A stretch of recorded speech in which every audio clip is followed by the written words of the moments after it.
দেশের বিভিন্ন স্থানে মসজিদে এসি স্থাপন, এতিমখানায় সহায়তা ও বিভিন্ন উন্নয়নমূলক কাজের নামে কোটি টাকা হাতিয়ে নিয়েছে একটি সংঘবদ্ধ প্রতারক চক্র। তারা মোবাইল ফাইন্যান্সিয়াল সার্ভিসের আড়ালে প্রতারণা চালাতো আর হোয়াটসঅ্যাপে সরকারি কর্মকর্তার ছবি ও পরিচয় ব্যবহার করে সাধারণ মানুষের কাছ থেকে কৌশলে অর্থ হাতিয়ে নিত চক্রটি। তবে শেষ রক্ষা হয়নি।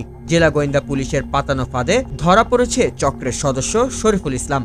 গেল বুধবার নরসিংদীর ঘোড়াদিয়া এলাকায় অভিযান চালিয়ে তাকে আটক করা হয়। এ সময় তার কাছ থেকে নগদ 4 লক্ষ টাকা, বিভিন্ন ব্যাংকের চেক বই, ভুয়া ট্রেড লাইসেন্স ও ফাইন্যান্সিয়াল সার্ভিস অ্যাকাউন্ট সংক্রান্ত কাগজপত্র সহ প্রতারণায় ব্যবহৃত বিভিন্ন আলামত উদ্ধার করার কথা জানান পুলিশের এই কর্মকর্তা।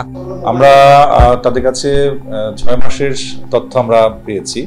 6 মাসের মধ্যে আমরা প্রায় 41টি সিম তথ্য পেয়েছি। সে 41টি সিম, অনেকগুলোর বিকাশ অ্যাকাউন্ট রয়েছে, রকেট রয়েছে, বিভিন্ন অ্যাকাউন্ট রয়েছে এবং অনেকগুলো ব্যাংকের অ্যাকাউন্ট পাওয়া যাচ্ছে এবং অনেকগুলো ব্যবসা প্রতিষ্ঠানের তথ্য পাওয়া যাচ্ছে কাগজে কলমে, বাট বাস্তবে কিন্তু সে ধরনের প্রতিষ্ঠান নেই।